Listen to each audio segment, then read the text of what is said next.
So many years ago, my brother and I went and had lunch. And we have lunch more than just once every few years. There for a while, we would go to lunch a couple of times a month. It probably wasn't once a week, but my older brother Todd, hi Todd, if you're listening, and we went to lunch.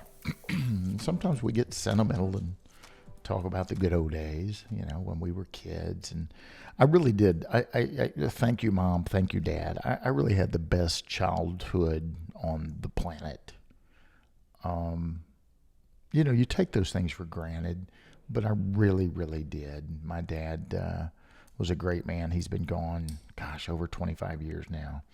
But the job he worked, he came home, and he was home at a little after 5 every day. And my mother prepared dinner. Sometimes my dad would cook, but mostly my mom. And I hated most of what we had, and now I love that food. But he was home every night at 5:30, and we had dinner as a family. Sat around. And there were no iPhones back in those days. We sat around the kitchen table and we ate dinner, and afterwards, you whatever. A lot of times we'd retire to the family room and watch TV many times as a family. I really just had the best childhood. On weekends, we would go to my grandmother's house, and Mamu and Papaw. Yeah, I said Mamu. One of the kids couldn't say Mama. It came out Mamu, and that's what we called her. And she was a heavy-set lady with gray hair always up real high, and she was a delight. You would say, yell in the other room, Mamu, and her thing was always, she would just say, who? So that was our thing. Mamu, who? That's how she would respond. And then her mother-in-law, Papa's mom, lived with them, their whole marriage, in fact. And her name was Minnie. And Minnie's been around for a while. But anyway, Todd and I went and had lunch and got to talking about, the old places. And we drove by our grandparents' house, Mamu and Papa. And then we drove over to the neighborhood we grew up in till I was 9. Then we moved into a larger home, but a small little bitty house, a 3-bedroom, 1-bath, and about 900 square feet. The 5 of us lived in. And we were sitting there debating on going up and maybe saying hi to a neighbor. We sat out in front of the house we lived in and looked at it, stared at it, and talked about memories. And then Todd did a U-turn and faced this way, and he said, let's go say hi to a neighbor. And he pulled up almost to the street sign in front of the Barnes house. So what's interesting about this is these 3 families have lived in the same houses for 50 years. Most people move every 7 years or less. There's 3, one on the corner, the other one on the corner, and then one next door. And so I thought we were going to the Barnes house, but nope, that's not where we went. Come on back and listen to the rest of this. You'll find out what house we went to, why, and what happened, and the rest of the story, really where I'm leading with all this. So come on back.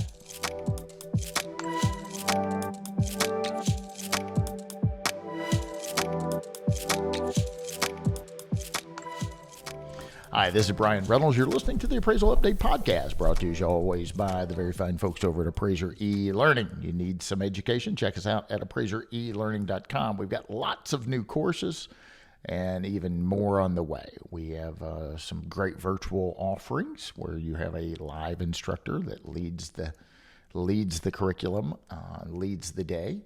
And then we also have the online education as well. Check it out at appraisereLearning.com. And soon, very, very, very soon, we're going to have some more road shows. Hal and I are going back on the road. So we may be coming to a city near you, and you get to meet some of the Appraiser eLearning team as well as get some CE credit. So if you'd like for us to come to a city near you, reach out to Ben or Kim or Hal or I or Jim or Doug or anybody, Diana, anybody over the AEL team and say, come to me, come to me, come to me. But anyway, Todd and I had parked his Jeep up in front of the Barnes. I naturally thought we were going to the Barnes, but no, we walked next door. He's like, let's go say hi to our old baseball coach. I said, oh, okay. So we walk up and knock on the door and we wait. And sure enough, here comes Mike Barnhart. Now, Mike was a sergeant in the Marines. I mean, he was a tough guy, you know. Here he comes in his little shorts and white tube socks and answers the door. And my brother tries to be smart and says, "Hey, we're with the Church of Latter-day Saints." He's like, "Get in here, boys." Now, I hadn't seen this man in 30 years. And he immediately recognized us both, asked us to come in. He said, "I'm just back here folding some laundry." So we go back to the back. He's got a family room addition now in this small house, and he was back there folding laundry. And we chatted with Mr. Barnhart for quite a while, and then he said, "Come on in here, I'll show you some pictures of Scott and what he's doing and the grandkids." And so he pulled up some pictures and was, you know, having that proud grandpa moment, and talking about Facebook. If I can do it, anybody can do it, you know. And we just had a really good visit. He had an oxygen thing there, and he said, "My doctor wants me on that, but I'm not doing that." He said, "Every once in a while I'll, you know, get a little breath of air." And he said, "I got one in my truck. If I need one, I take a little breath of air, but I'm doing good." And I said, "Well, Mike, you look good." And we were there probably 2 hours. Now, again, we hadn't seen this man in over 30 years. Had just a wonderful visit with our old baseball coach. I didn't have time for that. Guys, I'm busy. You're busy. My brother's busy. We're all busy. But we made the time, and we had a wonderful visit. And we left there. I know Todd and I were feeling great, and I think Mr. Barnhart probably enjoyed our visit as well. A week later, I was lecturing in Nashville, and my brother texted me. And so on a break, I went out, and I called him, and I said, "What's up?" And he said, "You'll never believe this." I said, "What?" He said, "Mike Barnhart just died." And I couldn't believe it. We had just visited with the man the week before. Had a great visit. And now this man died. And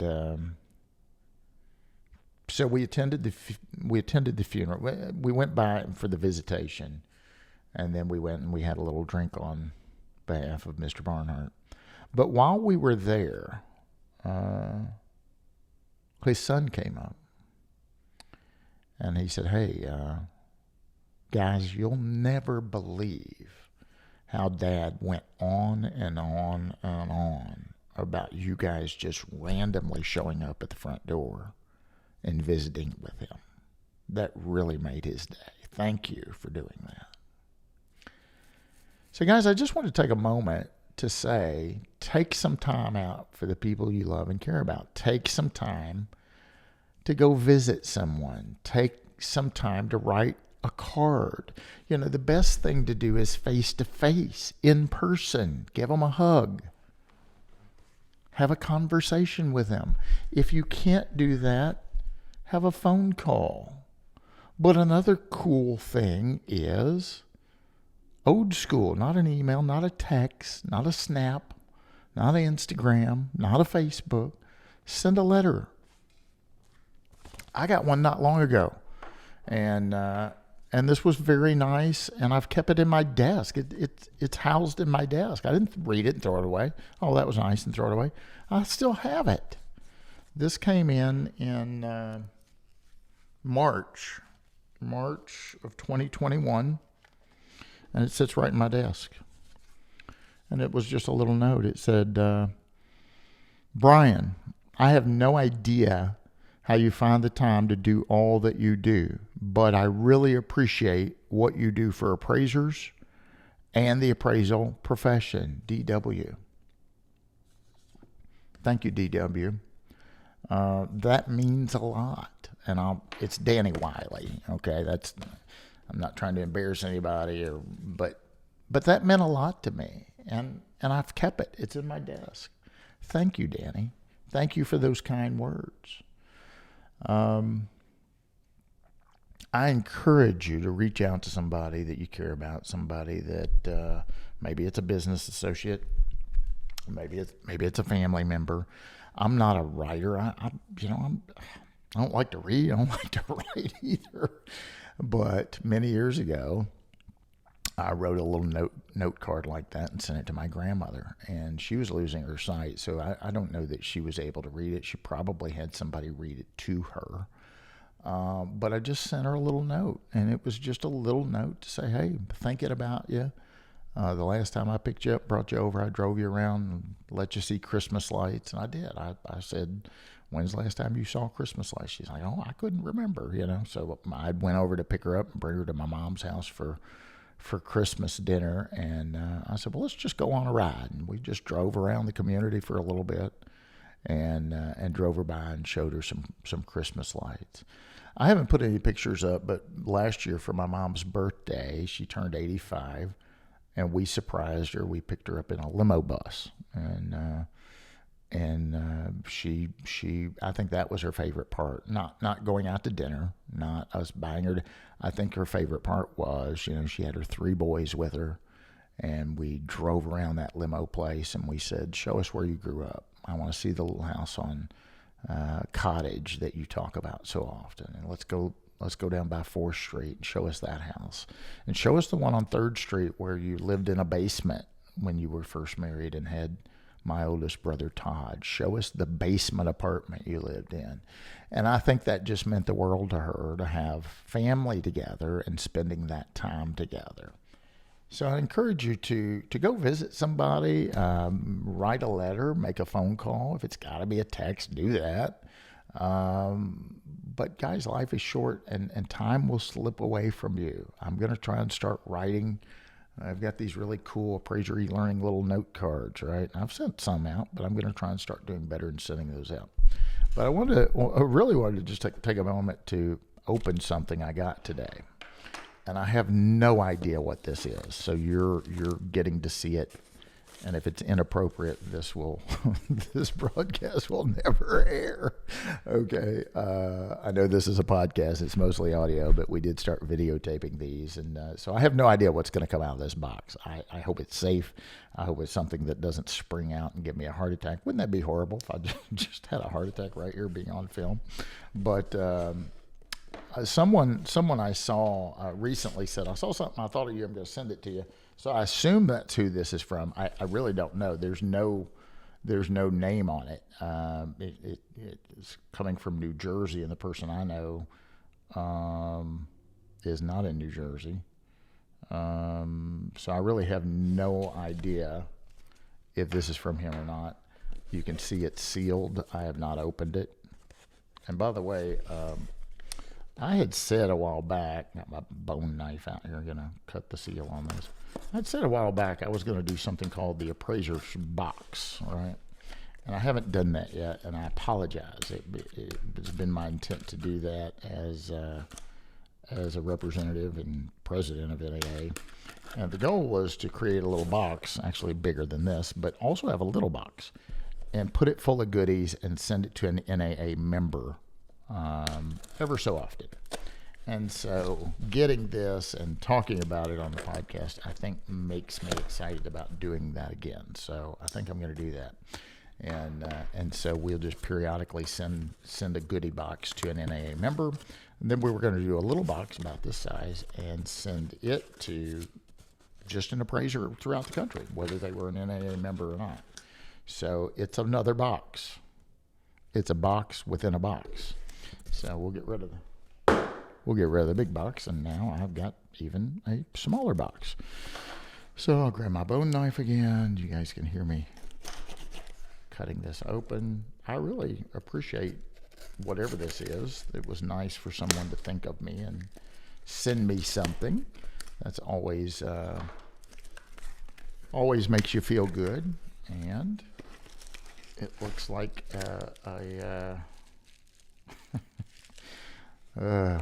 there's that box. And then I've got some bubble wrap, which, I like bubble wrap. So I'm going to open this up. And again, I don't know if I can show this or not, but there's my bubble wrap for all my listeners. Yeah, I'm one of them. So there's nothing else in here. So I just assume it's from the person that told me he was going to send me something. So, Jeff, if this is from you, thank you. It's a coffee cup, and it's pretty cool. You guys can see it. It says, "Wake up, kick ass, be kind, and repeat." So I love it. It's it's a pretty cool mug that I will use, and I'm assuming that's from Jeff Bradford. He said he saw something and he thought of me, and I don't know what part of this makes you think of me, Jeff, but I'll take it. Wake up, kick ass, be kind, and repeat. So that's very cool. I will use it. I will treasure that. Thank you very much. Guys, just take time out of your busy schedule. You're a very busy person. You've got too much to do on your to-do list. Guess what? You're never going to get it done. You will never finish the items on your to-do list, because when you get some of them done, more things are going to get added, right? And I know you think you're all very important people, right? I've got to do this. It's got to be me to do that. No, your client would have you replaced tomorrow. Take the time out to do some things for yourself. Do some things for your loved ones. Do some things for your friends. If nothing else, just take a moment out to write a note. Send a coffee mug. Candy Cook sent me a crystal ball one time, and that was a lot of fun. Thank you, Candy Cook, for that. But just let others know that you think about them once in a while. You care about them. That's what this is all about. And you're special who you are and for what you are and what you do. And know that, and know others care about you. Don't get into a deep depression and stay there, whatever you do. We all have little moments, but shake it off, dust yourself off, and move right ahead. Ladies and gentlemen, I hope you're doing well and you're hanging on during a little bit of a trying time. Rates have went up and business has slowed a little bit. I recommend you look at other ways with your knowledge and your skill set, because what you have to offer is extremely valuable. There's so many ways to make money in real estate and in real estate appraising. And with the knowledge and the skill set you have an abundance of opportunities. So you might have to seek some new opportunities in the short term. Heck, you might find that you like those better and make it the long term. I don't know. But I do promise you this, business is going to be back. It's going to be back. It's going to be strong. We're going to get busy again. So you might just use this as an opportunity to catch your breath, maybe learn some new things, and use it as that opportunity. You've been listening to the Appraisal Update Podcast. I'm your host, Bryan Reynolds. Until next time, make lots and lots of money. Enjoy yourself. Take a little mini vacation. Write a letter. Send a coffee cup to somebody you care about. And until next time, happy appraising. The Appraisal Update Podcast is brought to you by Appraiser eLearning.